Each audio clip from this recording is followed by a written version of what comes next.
Bonjour les amis, un Québécois aux Philippines. Une nouvelle qui pourrait être alarmante. Après plusieurs tremblements de terre de moins de 5 à l'échelle de Richter, au sud de l'île de Luzon,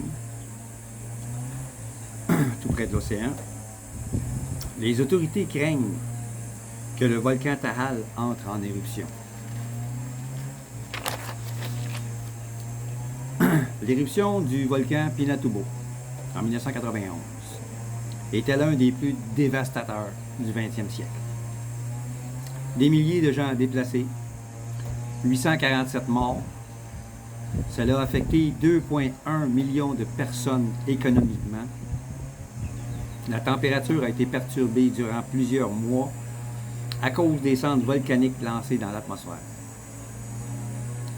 En 2023, quand je suis arrivé, au mois d'août, un mois plus tard, un mois et demi plus tard,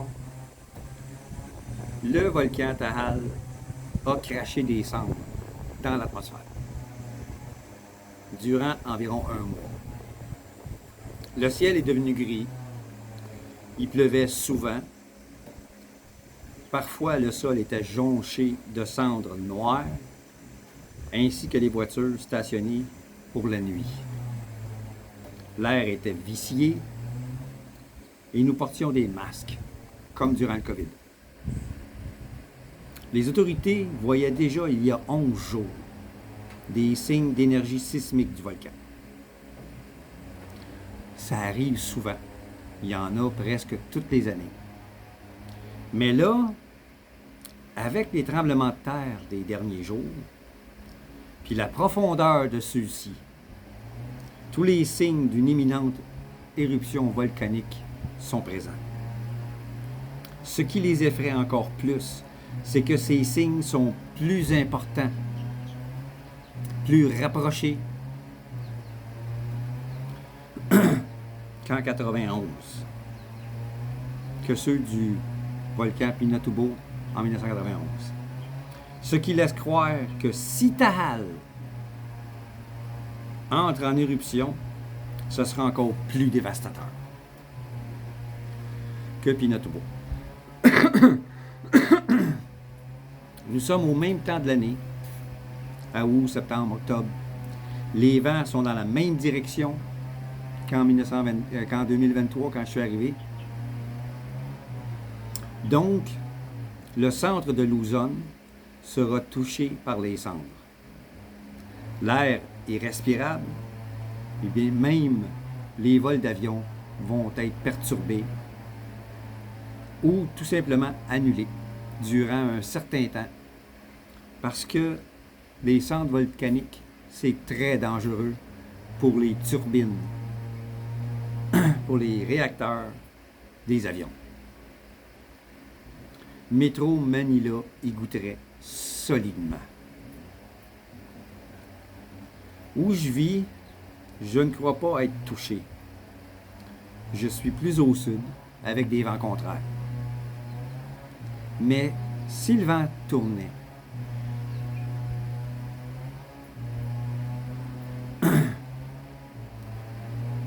selon les caprices de Mère Nature,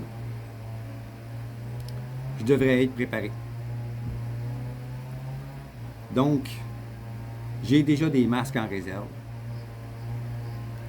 Et puis, c'est sûr que mon ordinaire va être différent.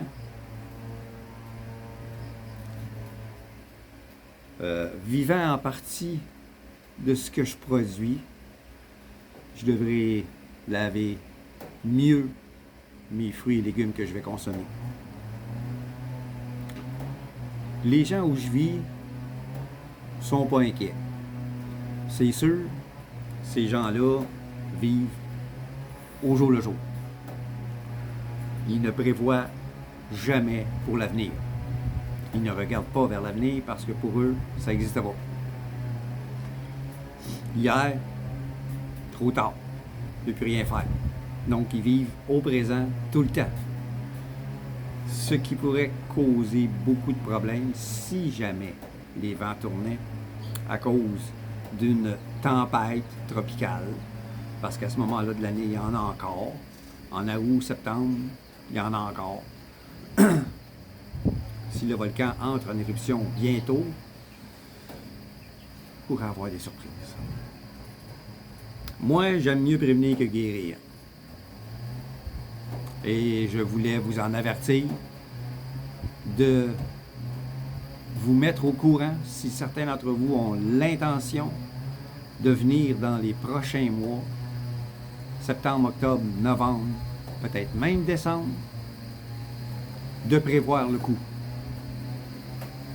Parce que si ça arrive, puis que les vols sont annulés, je ne sais pas si vous seriez remboursé.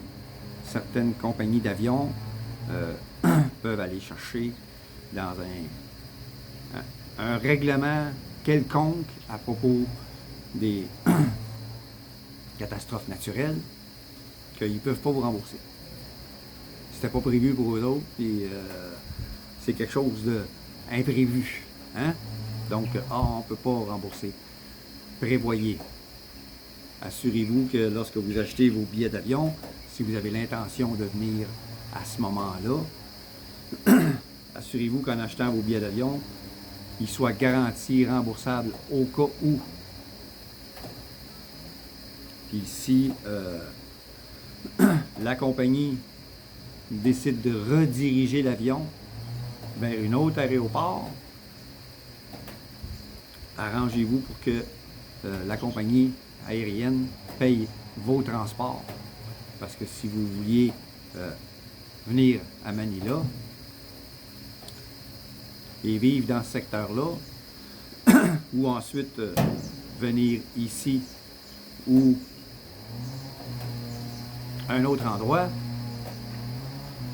puis qu'on vous envoie à Clark ou à Cebu, ça va vous coûter de l'argent pour vous déplacer. Puis ça ne sera sûrement pas en avion, puisque les avions ont été redirigés. Donc vous serez obligé de prendre le bateau, qui prend plusieurs heures, ou l'autobus, même chose, plusieurs heures. Donc, assurez-vous que ces frais inattendus soient couverts par la compagnie aérienne ou par votre agence de voyage.